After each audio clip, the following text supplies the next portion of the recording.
Olá, queridos colegas, tudo bem? Já estamos de volta e aqui agora a gente começa a nossa aula de carboidratos. Estamos falando de bioquímica, falamos anteriormente de água e sais minerais e agora a gente vai falar da primeira macromolécula orgânica que forma o nosso organismo. Ela que é tão vilanizada por algumas dietas, ela que é muito comentada pela aquela galera que quer perder peso. Eu vou falar disso tudo com vocês já já. Então vamos direto aqui para o slide, olha aqui nossa tela de abertura. Bioquímica, vamos falar de carboidratos e também de lipídios, tá? Os lipídios também estão na aula de hoje. Já estou colocando aqui na tela para você uma estrutura de um carboidrato com algumas outras moléculas para que você possa entender do que se trata. Primeiro, está aqui, ó, carbono, esqueleto da vida. A gente comentou isso lá na nossa introdução de bioquímica na aula anterior. O carbono ele é o elemento químico mais abundante em todas as macromoléculas do nosso corpo. Por exemplo, aqui, olha, nesse lado de cá, a gente tem uma molécula que não é nem de carboidrato, mas está aqui só para exemplificar a importância do carbono. Essa molécula, ela é o aminoácido. Aqui você está vendo um radical amina, tá vendo? Aqui você está vendo um radical carboxila e tem o carbono central, enfim. Vamos falar melhor disso em proteína, mas é só para você ver que nas proteínas também tem carbono. Isso daqui embaixo é um lipídio, uma molécula de lipídio, tem uma molécula de glicerol, e também tem ácidos graxos presos a ele, que na verdade são hidrocarbonetos. Do lado a gente já tem um carboidrato, carbonos com hidrogênios. E aqui, no comecinho, a gente tem o átomo de carbono, beleza? Com seus elétrons, sua camada de valência. E é tão importante você saber sobre ele, porque, volta aqui, na química a gente aprende que o carbono pode fazer até 4 ligações, lembra disso? Então, graças a essa característica, a gente tem a formação dos hidrocarbonetos. Carbono ele pode fazer ligações simples, com uma ligação apenas, covalente. Ele pode fazer ligações duplas e até triplas. Se ele fizer uma ligação tripla, ele só tem mais uma valência, podendo se ligar com outro elemento químico, com outro átomo. Então, é importante você relembrar, porque tem alguns conceitos químicos que a gente vai usar na aula de hoje. O primeiro é a nomenclatura que eu queria comentar com vocês. Olha o nome dessa macromolécula que a gente vai falar agora, carboidrato. Significa dizer que ela é uma macromolécula formada de carbonos hidratados. Pegou a ideia? Carbonos hidratados. Tem carbono, tem hidrogênio, tem oxigênio. Então, carboidrato nada mais é do que uma molécula, uma macromolécula bem grande que tem carbonos com hidrogênios, oxigênios presos a ele. Eu vou mais além. Eu vou até lá no final do processo. Os carboidratos, quando eles são quebrados por organismos vivos como você, como eu, eles são transformados em gases carbônicos e água. Tem um processo que se chama respiração celular, que no final dele, lembra disso? A gente tem a formação de gás carbônico e água. Faz todo sentido, porque se você quebra um carboidrato, você vai ter carbono sendo separado, como ele não fica sozinho, ele se liga com oxigênios, e água sendo formada a partir dele. É claro que esse é um processo bem grande, bem complexo, que a gente vai estudar ele passo a passo, gradativamente mais à frente. O que eu quero que você saiba agora nesse momento é que carboidratos são moléculas encontradas tanto em vegetais quanto em animais. Tanto em vegetais quanto em animais. E não só nesses dois seres vivos. São encontrados também em protozoários, são encontrados também em fungos, são encontrados em bactérias, até em vírus a gente encontra carboidrato. Eu falei até em vírus porque ele não é considerado um ser vivo. Ou seja, é uma macromolécula orgânica que faz parte do corpo de vários seres, inclusive os seres vivos. Tudo bem? Tranquilo? Eh, Aproveitando esse esqueminha, vamos direto aqui para o slide? Olha só. No slide está escrito assim: carboidratos, e aí já diz assim: função energética e estrutural. Função energética e estrutural. A função estrutural é justamente essa que eu estava citando para vocês agora. É responsável pela formação, pela construção dos corpos dos seres vivos. Então, como construção dos corpos dos seres vivos. Então, volta aqui para mim rapidinho. Então, quando você pensa numa célula sua, quando você pensa no seu corpo como um todo, eu quero que você lembre que tem carboidrato te formando, tá bom? Tem uma curiosidade, que não é tão curiosidade assim, que pode cair na prova, que eu quero que você saiba também. Existe uma proporção diferenciada entre carboidratos em plantas e animais, tá? Não vou focar muito em fungo agora aqui não, mas plantas e animais eu quero focar. Nos animais, nós temos carboidrato, nós temos proteínas, temos lipídios e tal, etc. Tudo mais. Só que a nossa quantidade de proteína, em animais, a quantidade de proteínas, ela é proporcionalmente maior que a quantidade de carboidrato. Beleza? Grava isso. E nos vegetais, essa característica muda um pouco. É claro que tem alguns vegetais que têm exceções, mas na maior parte dos vegetais, a quantidade de carboidratos são maiores do que a quantidade de lipídios. Tem um motivo básico do porquê disso, que eu ainda não vi cair em prova, mas você, aluno do Estratégia, vai saber. É porque os vegetais são produtores de carboidratos. Vê se não faz sentido. Se o cara é o cara que faz carboidrato, que constrói carboidrato, esse cara naturalmente vai ter mais carboidrato do que um ser vivo, eu, você, que só consome carboidrato. A gente pode até construir carboidrato, mas o que a gente faz é uma modificação de moléculas. A gente pega lipídio, transforma em algo parecido com carboidrato, mas rapidamente a gente quebra também. O vegetal não. O vegetal faz fotossíntese e constrói carboidrato dentro do corpo dele. Pegou a diferença? Então, naturalmente, vai ter mais carboidrato neles. Isso não quer dizer, você que está fazendo dieta de restrição de carboidrato, que tem que parar de comer vegetal. Não tem nada a ver. Não tem nada a ver, porque esse carboidrato que tem no vegetal é um carboidrato de alta complexidade e que ele acaba sendo interessante para a sua dieta, para a sua alimentação. Feitosa, como assim alimentação, dieta? O que tem a ver isso? É porque, olha no slide, o carboidrato ele também tem uma função energética. Como assim função energética? Ele é responsável por gerar energia no nosso corpo. Eu vou botar aqui uma seta para baixo e vou escrever gera, olha aí, ó, gera energia no nosso corpo.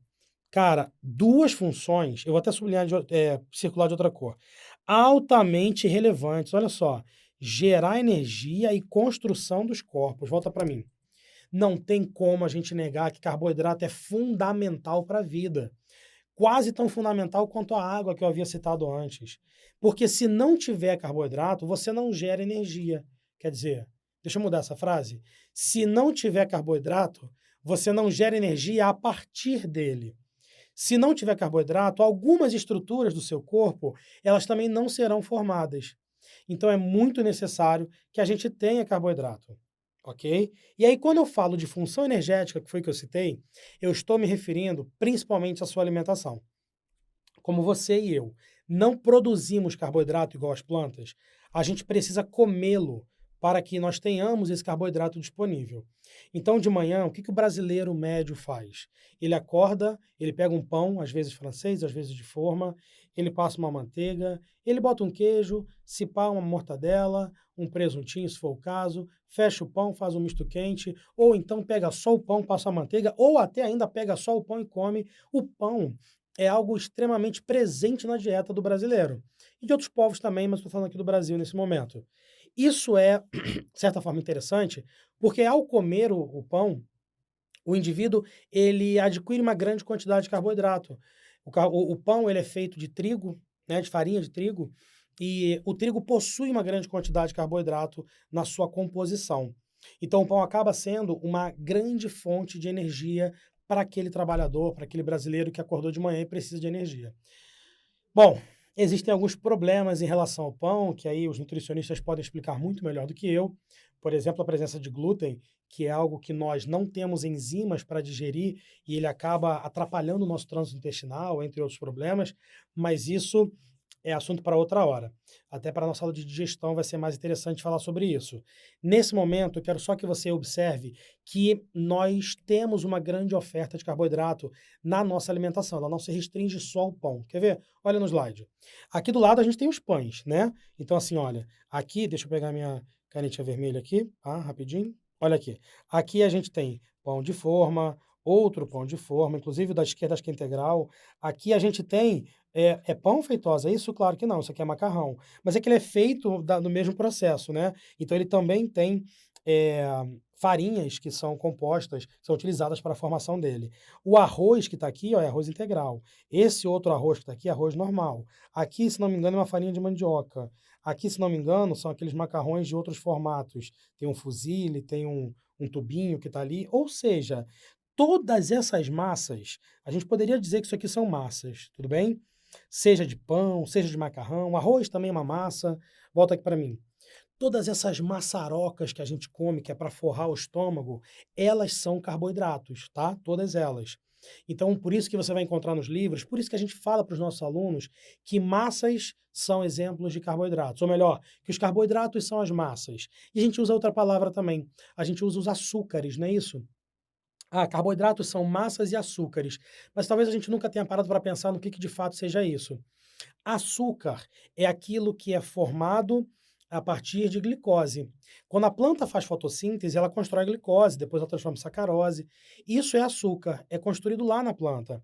A gente pode até tirar esse açúcar da planta, da cana, da beterraba, seja lá de onde for, para fazer o nosso açúcar refinado. Isso é carboidrato. Quando a gente pensa assim, cara, tem alguma relação entre açúcar e massa, macarrão? Porque a gente diz que os dois são carboidratos, né? Tem toda a relação, cara. Pensa só, quando um trigo faz fotossíntese, esse trigo constrói açúcar, constrói glicose, que fica dentro dele. Ele pode, armazenar essa glicose na forma de amido.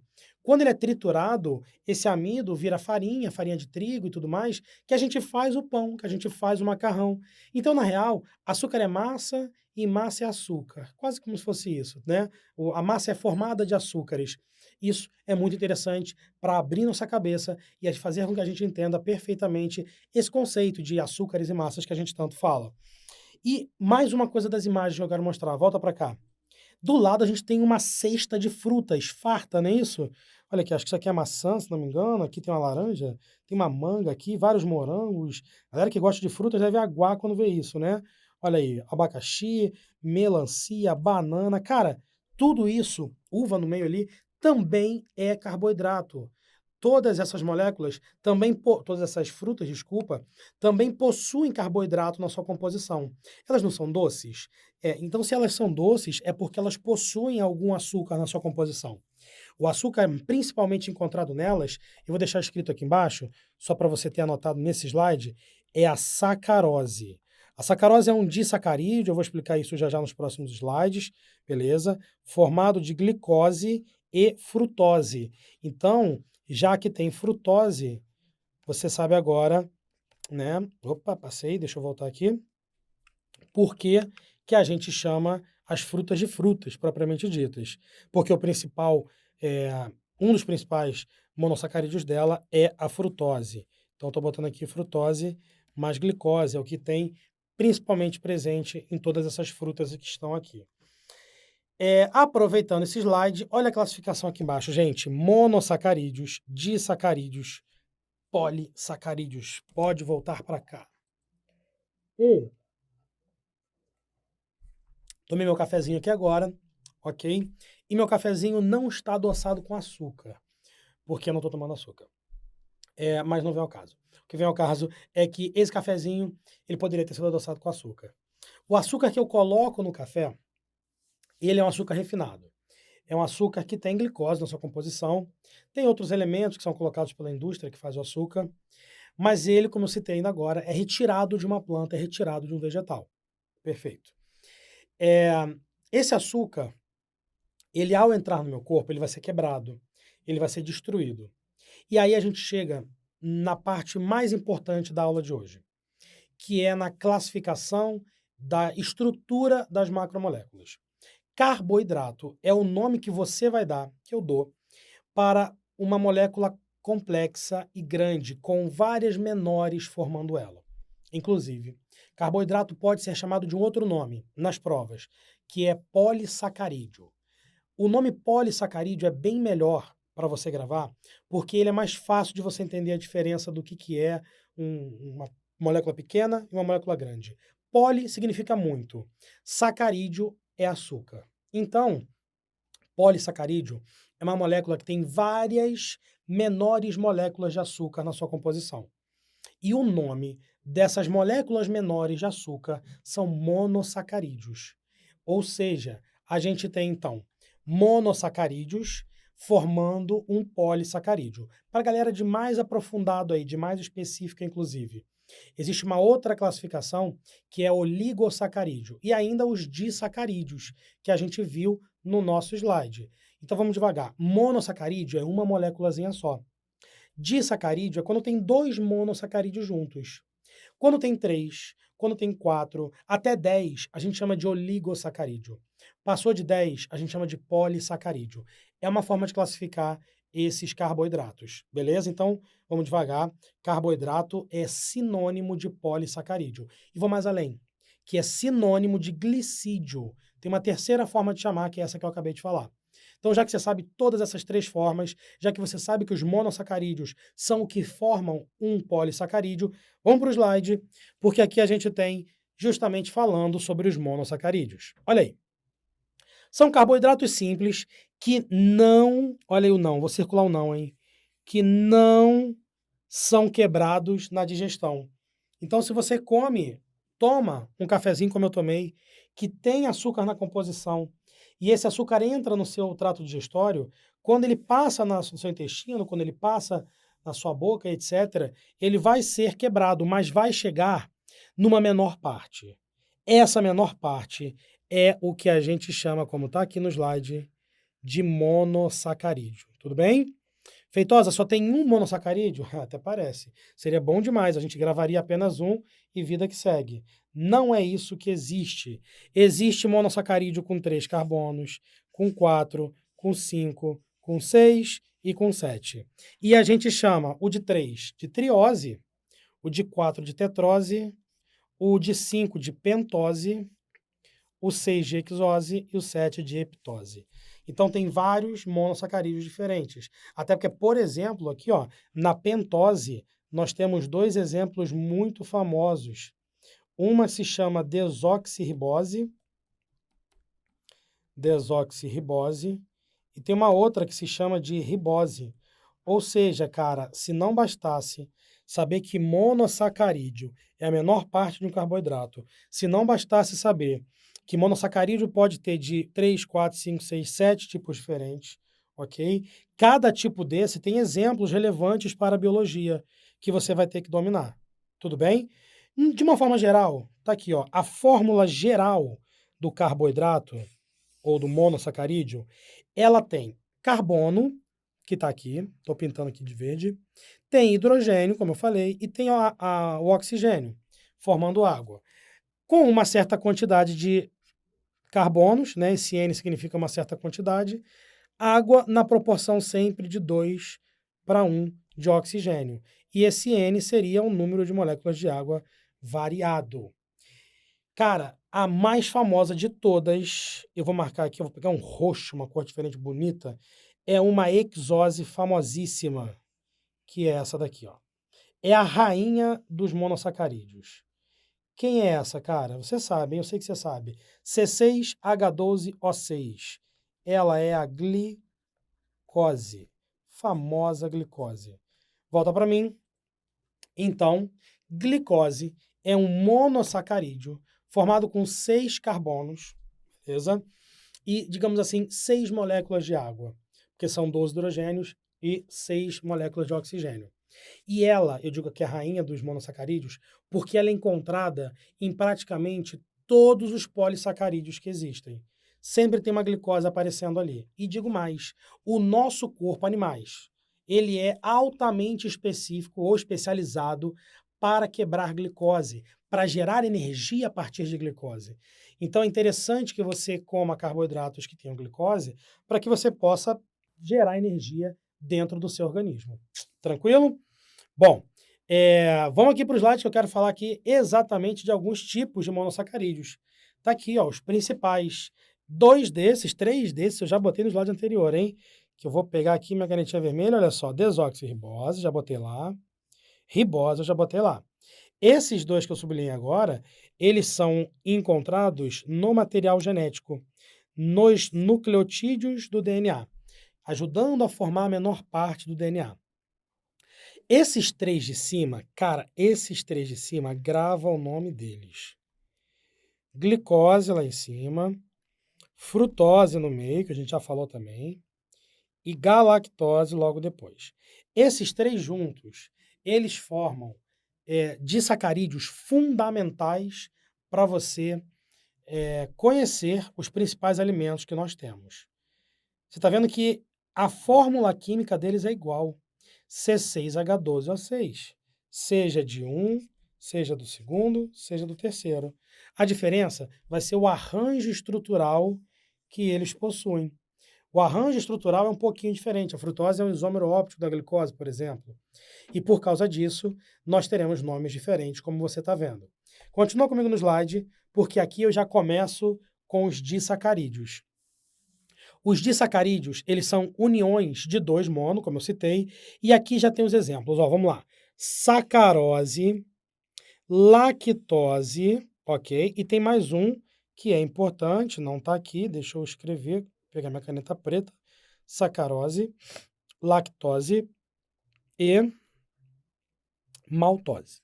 Deixa eu botar maltose aqui embaixo. Foi? São três, e vou circular também de vermelho. São três disacarídeos fundamentais que a gente precisa conhecer. Vamos lá, primeiro lá de cima, sacarose. Ela é formada de glicose mais frutose. Lactose, ela é formada de glicose mais galactose. E o terceiro, maltose, ela é formada de glicose mais glicose. Ou seja, aquela informação que eu passei para você, de que glicose é encontrada em tudo quanto é disacarídeo, polissacarídeo, etc., é verdade. A gente está vendo aqui ó, os três principais disacarídeos. Como assim, Feitosa, os três principais? É porque eles são encontrados, cara, na maior parte dos alimentos. Sacarose a gente encontra principalmente nos vegetais. É a forma a qual os vegetais armazenam e transportam, melhor dizendo, a glicose que eles produzem. A lactose, ela é super importante porque ela compõe o leite. É o principal carboidrato do leite. Vou falar de intolerância à lactose já já. E maltose, ela é importante porque ela é encontrada principalmente nas sementes, nos cereais. Cara, tá aqui, ó, a base da nossa alimentação, vai. Vegetais, leite e cereais. Volta para mim. Mamíferos bebem leite quando são jovens. Mamíferos tomam leite, né, das suas mães. E isso é muito importante porque eles ainda não têm dentes, porque eles ainda não têm a capacidade de se alimentar com alimentos mais complexos e completos. Então, muitos mamíferos acabam sobrevivendo, né? Quer dizer, todos os mamíferos acabam sobrevivendo por conta da presença desse alimento. E nessa primeira infância, nós temos uma enzima lactase que quebra a lactose. E aí a gente consegue gerar galactose e glicose dela. Perfeito? Você absorve os dois e aí você digere aquele alimento. Até aí tudo bem. O problema é que depois a expressão dessa enzima lactase diminui até zero. E você não tem mais essa enzima trabalhando. Dessa forma, você bebe o leite e a lactose ela fica acumulada em parte do seu intestino, gerando uma certa intolerância por conta de favorecer o crescimento de algumas bactérias no seu corpo. E aí você pode ter problemas como diarreia, problemas como coceira na pele, são sintomas de quem tem intolerância à lactose. Ah, mas uma criança tem intolerância à lactose. É uma criança que tem uma expressão defeituosa dessa enzima. Ou algum outro problema, até porque eu estou sendo bem raso aqui, tá, gente, nesse assunto, que pode fazer com que ela tenha essa intolerância. Hoje, a gente já tem alguns leites que são comprados no mercado que eles são lac-free, ou seja, eles não têm lactose.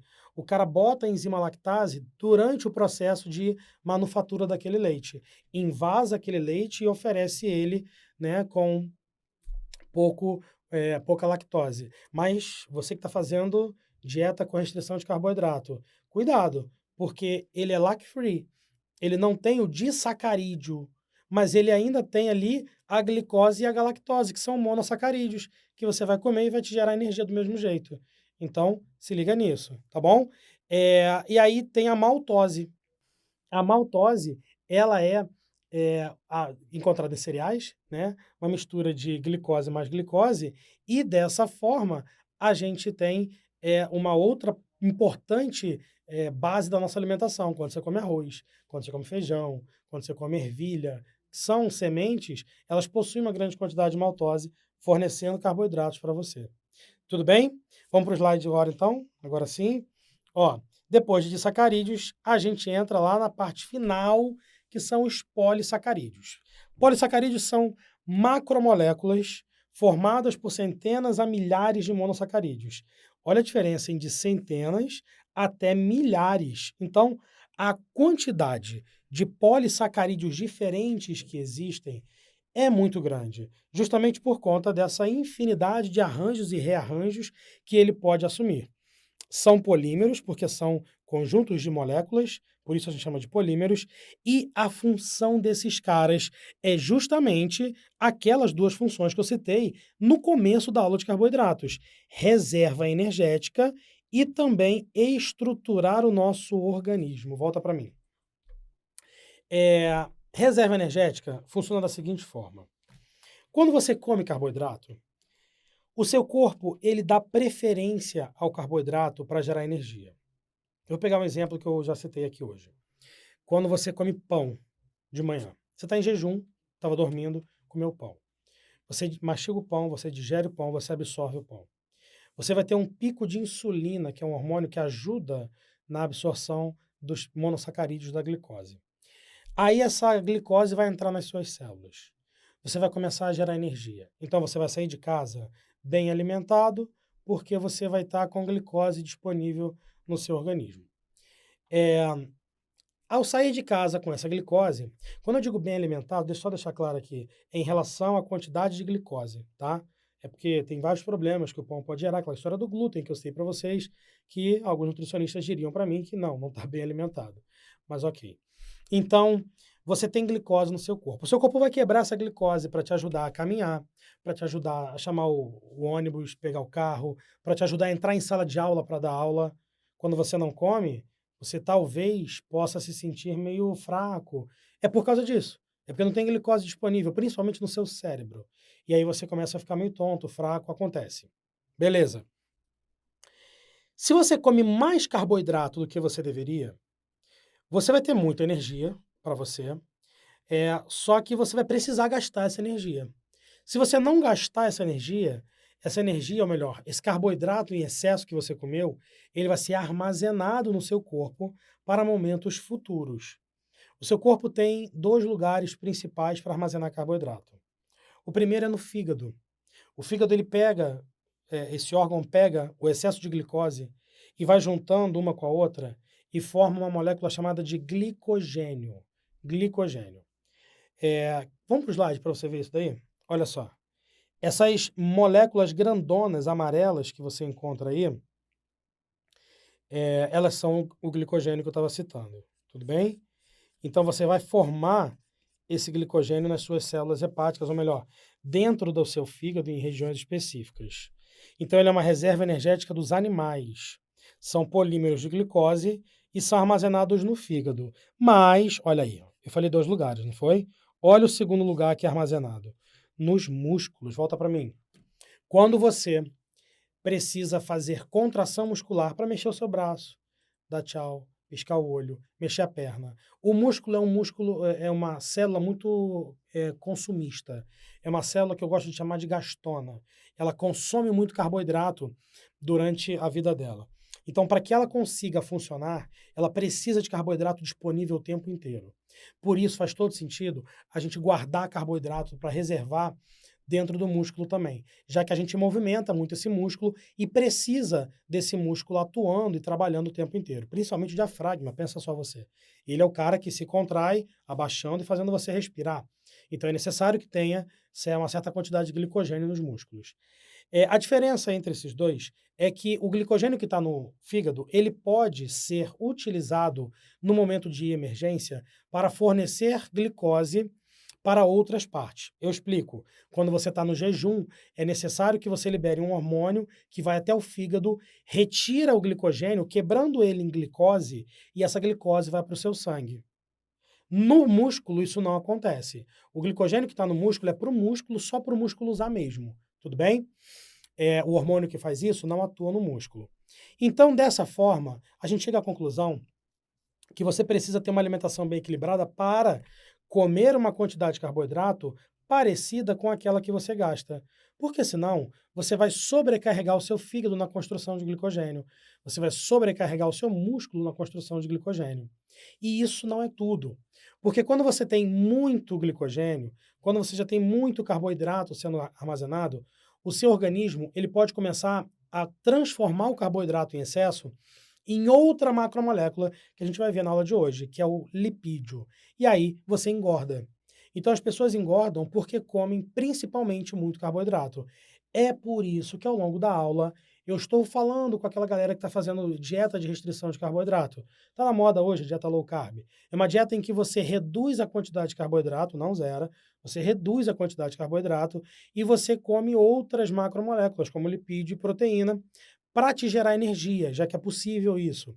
E aí o seu corpo, por não ter tanta energia disponível, já que o carboidrato ele gera muita energia em pouco tempo, o seu corpo consome toda aquela lipídio que você comeu, consome toda aquela proteína que você comeu, armazena pouco e ainda destrói as suas reservas de lipídio, fazendo você emagrecer. É por isso que funciona esse tipo de dieta. E para finalizar, vamos para o slide. A gente tem aqui o amido, que é a forma a qual os vegetais armazenam glicose.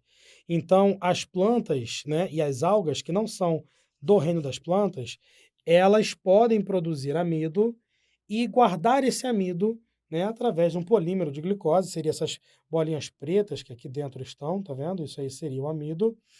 E olha só, hein, a importante informação, é a base da alimentação humana. Profundo isso. Volta para cá. Esse batatão que você viu, e que você conhece, né, batata, aquela parte amarela de dentro dela, aquilo tudo é amido. Aquilo tudo é amido. Qualquer vegetal que você imaginar aí agora, que você já comeu, que você coma, ou que você vá comer, ele tem uma certa quantidade de amido que vai servir como energia para você. Quer ver? Mandioca, macaxeira, aipim. Quando você arranca a raiz, corta ela, tem aquele negócio branco lá dentro, amido. Cenoura, a parte dura dela, laranjinha dentro, amido. Se você pega uma berinjela, aquela parte branquinha dentro da berinjela, amido principalmente. Os vegetais que a gente come, eles são ricos em amido e isso é muito importante porque garante que você tem uma certa oferta de nutrientes. Quando eu digo que é a base da alimentação humana, é porque nós não comemos só carne. Nós não somos carnívoros. E aí vai uma dica muito importante para as aulas de ecologia que vocês vão ter aqui com a gente. Quando você ouvir algum aluno seu ou algum colega seu dizendo que eu gosto muito de carne, eu sou carnívoro, conserte-o. Isso está errado, biologicamente está errado. Nós não somos carnívoros. Carnívoro é um animal que come só carne. Esse cidadão que está falando essa asneira, ele gosta muito de carne. E por isso ele está dizendo que é carnívoro, mas na verdade ele é onívoro, igual eu e você. Só que ele come mais carne do que vegetal, porque ele gosta muito de carne. Não podemos mudar a classificação. Carnívoro é o leão. Se você der uma cenoura para ele, ele vai te dar um tapa na cara e arrancar teu rosto. Ele quer mesmo é carne. Ele não se dá muito bem, ele não consegue digerir muito bem os vegetais. Então ele acaba se alimentando basicamente só de carne. Tudo bem? Então, fazendo essa correção, voltando para o que eu estava falando, nós, já que somos onívoros, comemos tanto carne quanto vegetal. Se você pegar o prato básico de um brasileiro no almoço, agora eu já saí do café e estou no almoço, é arroz, feijão, uma carne, e aí, dependendo da região, entra uma batata frita, ou entra uma farofa, ou entra, enfim, uma salada, né? É mais ou menos isso. É a base da alimentação brasileira, arroz e feijão. A gente até tem ditado para isso. Ih, tem que comer muito arroz e feijão ainda para poder aprender tudo isso. Ih, tem que comer arroz e feijão. Né? A gente fala assim desse jeito? Então, é porque a nossa principal fonte de carboidrato é arroz e feijão. Então, quando eu digo que é a base da alimentação humana, é porque isso que acontece no Brasil, acontece em outras regiões e outros povos também. Na Argentina é um pouco diferente. Na Argentina eles comem muita batata, então ou massa. Então é batata e massa, né? Batata ou massa com alguma carne.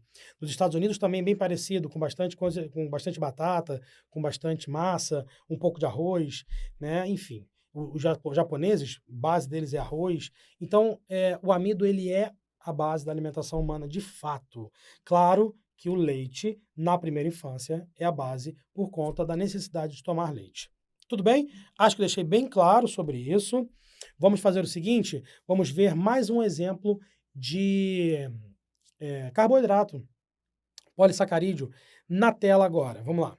Celulose. Celulose é uma importante estrutura, um importante polissacarídeo que tem função estrutural. Ó, antes eu falei de carboidratos com função energética, de reserva de energia.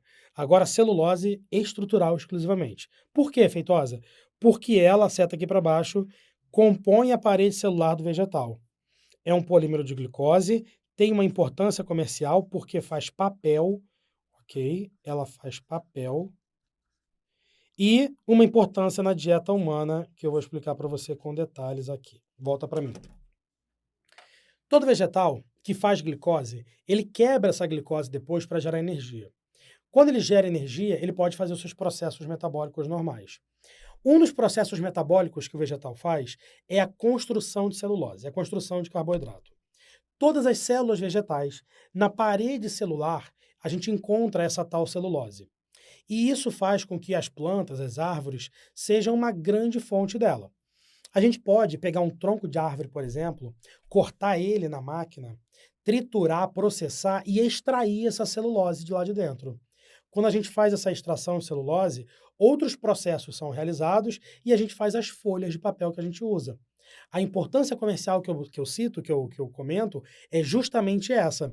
É fundamental a planta para a gente poder fazer os papéis que a gente usa. Por isso, toda aquela campanha de economizar papel e tal, cuidado com as plantas e etc. Mas para planta, né? Porque a gente fala assim, a planta faz celulose, a gente usa, mas ela não faz para a gente usar, pelo amor de Deus. Ela faz para ela. Para que serve essa parede celular? Ou para que serve essa celulose na parede celular? Ela dá sustentação àquela planta.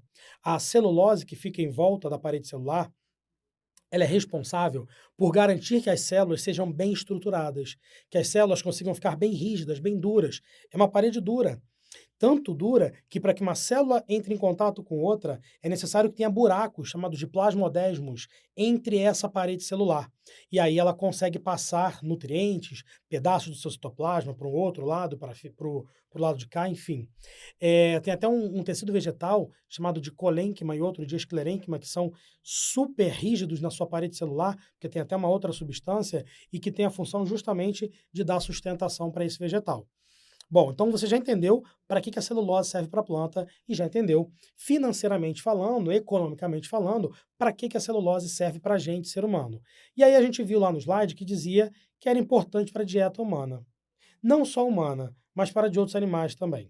Na aula de digestão, a gente vai falar sobre os ruminantes, sobre os animais que comem muito mato, tipo boi, e que tiram dessa celulose o seu sustento. Não quero entrar nesse aspecto agora, para não dar muito spoiler lá da frente. Quero falar rapidamente da nossa dieta, que não somos ruminantes, somos seres humanos normais e que a gente come alguns vegetais. Vamos lá. Quando você come rúcula, quando você come couve, quando você come espinafre, agrião, alface, esses folhosos todos, você come uma grande quantidade de celulose. Essa celulose entra no seu corpo e ela não é digerida. Grava isso, lembra disso na hora da prova. Não é digerida. Nós não temos a enzima celulase, igual aquela enzima necessária para quebrar o glúten. Nós não temos. Então, queridos, você, do jeito que come o vegetal, é o jeito que ele vai sair. Quando você come milho, você sabe, ele te dá tchau quando você vai dar descarga. Ele está lá embaixo. É porque aquela casquinha é rica em celulose e bem colorida, e você consegue ver, inclusive. O caso do vegetal, o caso dos folhosos, é a mesma coisa. Só que você até quebra um pouco mais, aí são fibras insolúveis que ficam lá naquele local e a gente não consegue ver muito bem. Mas por que é importante para a nossa dieta isso?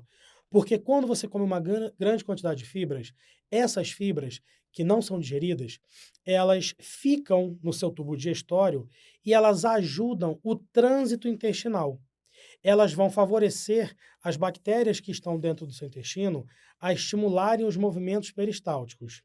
E mais do que isso, elas vão formar um bolo fecal perfeito, formando um conjunto de fezes perfeitas que será totalmente retirada do seu trato digestório.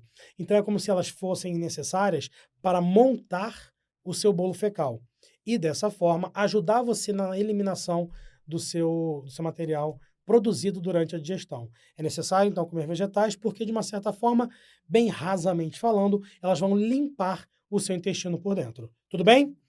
Muito bom. Deixa eu ver o que tem na sequência aqui. Vamos lá para o slide. Olha, quitina é outro carboidrato estrutural. E aí, cara, barata feitosa. Tu botou uma barata na tela? Sim, você é biólogo. Então, aprenda a conviver com ela. Brincadeiras à parte, tem uma barata aí. Aqui tem um caranguejo. E aqui a gente tem uma lacraia. 3 animais e os 3 são do mesmo filo. Você lembra qual é o filo delas? Se não, eu escrevo aqui em cima. Elas são do filo dos artrópodes, ok? Inclusive, são de classes diferentes. A barata é um inseto, o caranguejo é um crustáceo e a lacraia é um diplópodo, ok? Na verdade, quilópodo, desculpa. Então, dessa forma, desses 3 aí, a gente tem lá a presença de quitina formando o exoesqueleto delas. O que que é isso, exoesqueleto? Exoesqueleto é o esqueleto externo que esses animais têm. Se você pisa numa barata, ela faz crack. Se você tenta matar uma lacraia, ela faz crack. É porque você quebra o exoesqueleto delas. Esse exoesqueleto é importante para a proteção desses animais, e todos os artrópodes o possuem. Eles trocam durante o período de muda, lembra disso? Durante o período de muda, quando eles fazem a saída daquele exoesqueleto. Muito bem. E a gente tem embaixo também uma outra importante informação, que a quitina também compõe a parede celular de fungos. Ó, isso aqui cai pouco, mas cai. Os fungos, que são de outro reino, eles possuem parede celular parecida com dos vegetais. Só que a composição não é de celulose. A composição é justamente de quitina. Beleza? Pode voltar para mim.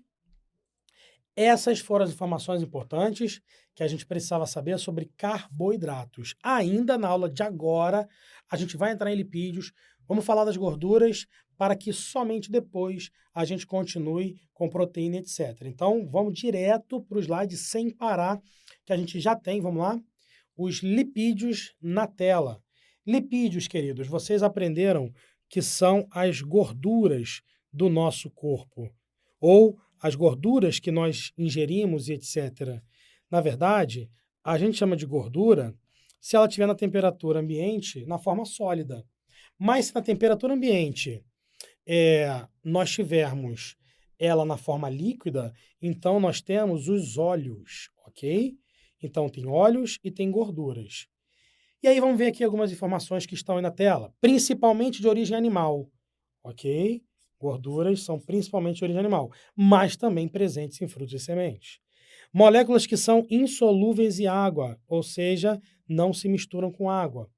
É importante, olha aí, para a reserva energética, vou falar disso. Ela é isolante térmico. Ela ajuda na proteção contra choques mecânicos. Componente das membranas celulares. Formam hormônios e vitaminas do nosso corpo. Ok? E aí tem alguns tipos de gorduras que a gente conhece. Os glicerídeos, os fosfolipídios, os esteroides, lembra dos anabolizantes? E as ceras. Cara, vamos começar. Vou passar para frente para mostrar para vocês exatamente a composição dessas gorduras, tá? Primeiro eu já coloquei aqui nesse slide os glicerídeos. E aqui embaixo a gente já tem algumas informações sobre ele. Olha só. Glicerídeos, óleos e gorduras. Beleza. Pode ser nas duas formas, né? Pode se apresentar tanto como óleos quanto como com gorduras. Tranquilo? É a principal reserva energética animal e é formado de um glicerol com ácidos graxos. Agora sim, pode voltar para mim. No slide anterior a esse, você viu que tem um monte de função os lipídios. E você viu também que eles são, todos eles, insolúveis em água.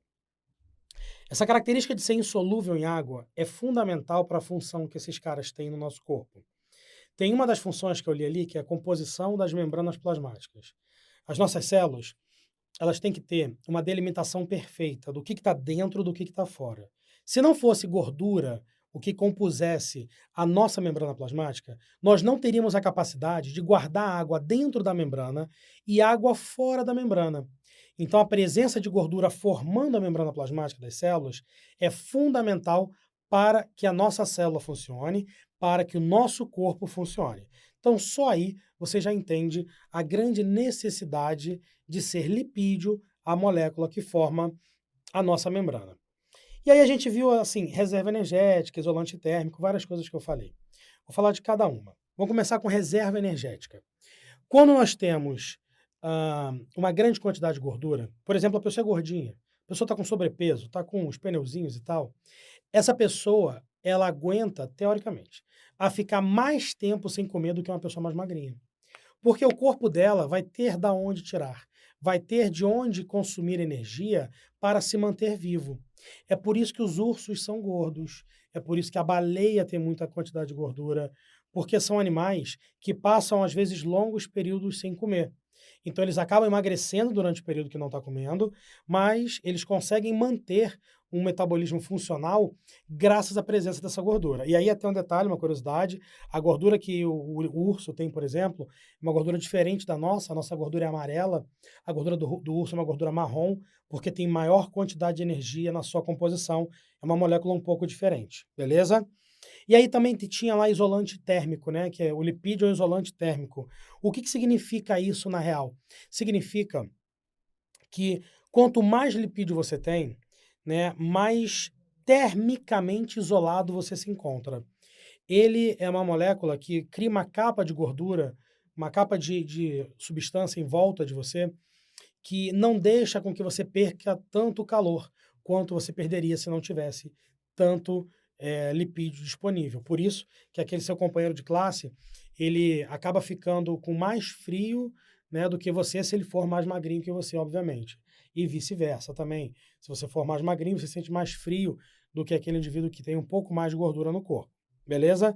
Também tinha lá proteção contra choques mecânicos. Eu não digo nem choques, tá? Qualquer contato. Eu só consigo segurar essa caneta que você está vendo, desse jeito, escrever tranquilamente, porque na polpa da minha mão e na polpa do meu dedo tem gordura. Se não tivesse gordura aqui embaixo, eu seguraria essa caneta e doeria, porque ia bater direto no osso. As nossas nádegas, nossa bunda.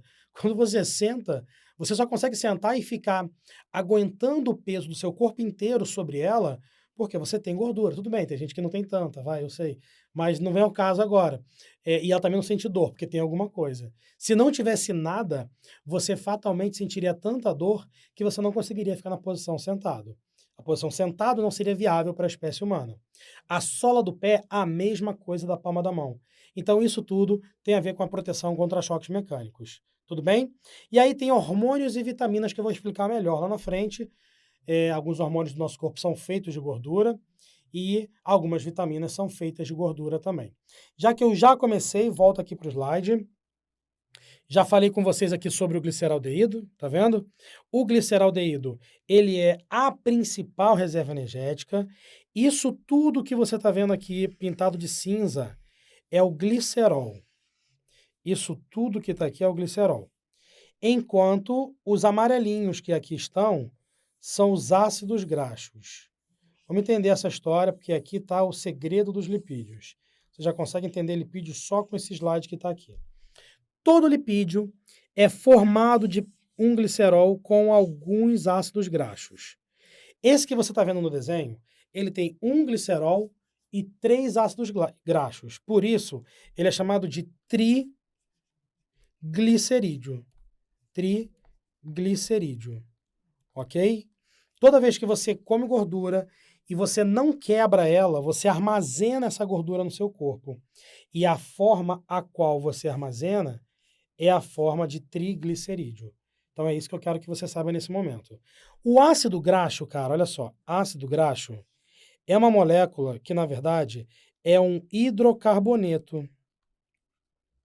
ela é formada, aqui ó, carboneto, ela é formada por vários carbonos.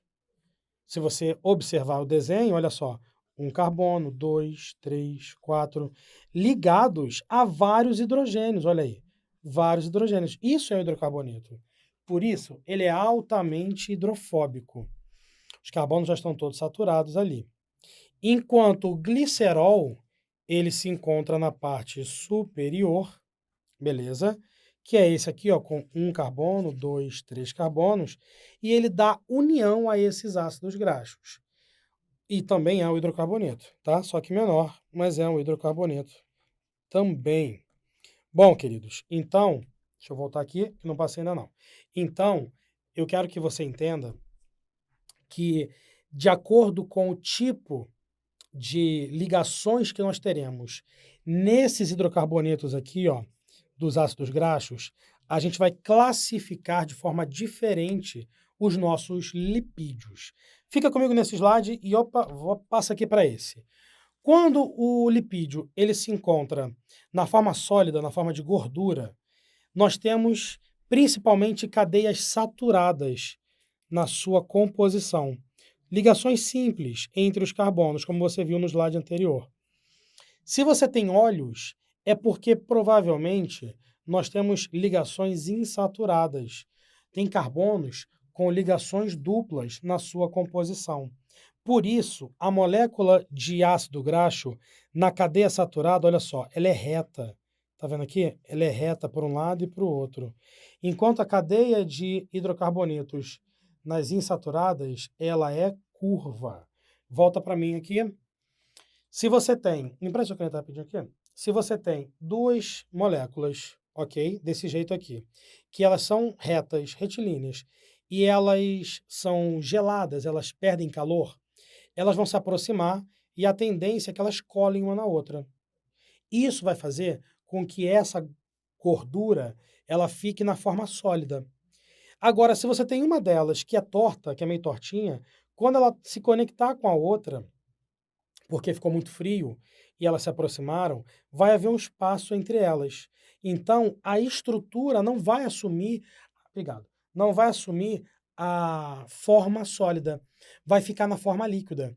Então, óleos, eles são óleos principalmente porque tem ligações insaturadas na sua composição. Se você botar o azeite no congelador, ele vai continuar líquido, porque mesmo que você gele muito ele, ele continua na forma líquida. Agora, se você pega manteiga, não é margarina, é manteiga, e bota ela na geladeira, ela vai ficar dura de um jeito que no dia seguinte, para passar no pão, tu vai ter que bater com a britadeira para tirar ela dali de dentro e passar no pão. Ou você esquenta ela. E ao esquentar, você vê que rapidamente aquelas moléculas que estão grudadas, elas se soltam. A manteiga derrete relativamente rápido. Então, aí é por causa dessas características de ser saturada e ser insaturada. Agora você acabou de entender a diferença entre gordura saturada e gordura insaturada ou óleo insaturado. Tudo bem? Vamos para o slide. Na sequência, a gente tem aqui os fosfolipídios, que são muito importantes. Molécula anfipática é uma molécula que é ambígua, ou seja, que é dupla. Ela tem uma região que tem uma cabeça hidrofílica e ela tem uma região que tem uma cauda hidrofóbica. A cabeça hidrofílica é porque tem fosfato na sua composição, por isso que é fosfolipídio. E o que é o lipídio dela é justamente o glicerol, que seria essa parte aqui, mais os ácidos graxos, que aqui são dois, não são três, igual o triglicerídeo. Então, entendi, Feitosa. A parte hidrofóbica, que é essa daqui, olha só a chave que está aí do lado, ela compreende o glicerol que está aqui, né, mais o ácido graxo que está aqui embaixo, é o lipídio. E o que está em cima, na parte hidrofílica, é o fosfato. Por isso que a gente vai fazer os desenhos dessa forma aqui, ó. Cabeças hidrofílicas são as bolinhas azuis. E as caudas hidrofóbicas são as perninhas cinzas que estão aqui. A sua membrana plasmática, ela é composta por uma centena de milhões dessas cabeças mais essas duas perninhas. Exatamente isso que você está vendo aqui é uma membrana plasmática. Ela é uma bicamada de fosfolipídio, que a gente vai falar melhor nas próximas aulas, ok? Continua comigo no slide. E aqui a gente chega nos esteroides. Olha aqui na sua direita alguns exemplos de esteroides: colesterol, vitamina D2, cortisol e testosterona. Volta para mim. Esses que você viu são moléculas feitas de gordura. Colesterol é feito com gordura. Vitamina D2 é feita com gordura. Cortisol é um hormônio feito com gordura. Testosterona é um hormônio feito com gordura. Para o menino começar a produzir testosterona na vida dele, ele precisa de hormônios que vão sair do hipotálamo dele e vão chegar até o seu testículo, ok. Mas ele vai precisar também de comer gordura, de ter uma certa alimentação com gordura, porque aí ele consegue ter matéria-prima para produzir o seu hormônio sexual. Se ele não tiver uma alimentação boa em gordura, com uma quantidade satisfatória, ele pode ter problema na produção de testosterona também. E não só o menino, a menina também. A progesterona e o estrogênio são hormônios lipídicos, são hormônios feitos de gordura. O grande lance é que esses hormônios, essas moléculas, etc., elas são usadas no seu organismo e depois têm que ser metabolizadas pelo seu organismo, já que você não elimina facilmente ela pelo corpo. Você não elimina facilmente pelas fezes, nem pela sua urina. Elimina um pouco só, mas muito pouco, nada considerável. Então você precisa ter um órgão responsável por metabolizar essa gordura. E é esse órgão mesmo que eu acabei de botar a mão aqui enquanto falava, o fígado. Ele vai ser responsável pela produção de colesterol. Ele vai ser responsável pela metabolização de vitaminas lipídicas que você ingere. Ele vai ser o responsável pela liberação de matéria-prima para as glândulas fazerem seus hormônios sexuais. Pegou a ideia? E aí, sobre hormônios sexuais, aqui no slide, olha só, tem um item, um tópico que fala anabolizantes e esteroides, que é muito comum, né, nos dias de hoje, volta para cá, que pode cair na prova para vocês e você tem que dominar o que significa isso. Anabolismo é o conjunto de reações de construção do seu corpo, de criação de moléculas. Quando você anaboliza alguma coisa, você está construindo alguma coisa. Quando o menino ele produz testosterona lá por volta dos 11, 12 anos, ele começa a construir uma grande quantidade de moléculas, principalmente de proteínas, dentro das suas células musculares. É quando o corpo do menino sai daquele formato juvenil, magrinho, e começa a ganhar forma um pouco mais adulta. Vai ficar com músculos peitorais maiores, músculos do bíceps maior, quadríceps, enfim. Esse menino ele começa a encorpar, né? Como a gente chama assim no popular. Nesse momento, a testosterona que está atuando para fazer esse anabolismo. Se um adulto que já está formado injeta testosterona no seu corpo, ele vai estimular mais anabolismo. Por isso que a gente fala que é um hormônio anabolizante, entendeu? Anabolizante significa isso. Ele faz anabolismo no corpo do indivíduo. O oposto disso, é o que o cara que quer ficar forte não quer, é o catabolismo. E aí, aproveitando já para deixar esse conceito aqui para gente, anabolismo mais catabolismo, os dois juntos, formam o metabolismo, que é o conjunto de todas as reações do nosso corpo. Anabolismo, catabolismo. Pegou a ideia? Tranquilo? Feitosa tem algum problema? Injetar testosterona? Tem todo problema. Se você é uma mulher, você está injetando um hormônio que não faz parte da sua composição, pelo menos na quantidade que você está injetando, não faz parte da sua composição. Se você é um homem, você está injetando hormônio que faz parte da sua composição, mas na hora que você começa a injetar, o seu testículo para de funcionar, para de trabalhar produzindo testosterona. E isso pode ser ruim, porque quando você parar de injetar, o seu testículo não consegue retomar a sua quantidade de produção normal tão rapidamente e você pode ter problemas pela falta de testosterona no seu corpo. Entre outros problemas associados, como, por exemplo, uma degeneração hepática, por conta da necessidade de forçar esse órgão para metabolizar esse excesso de testosterona que você tem. Beleza? Tem mais uma coisa importante sobre isso que eu queria falar.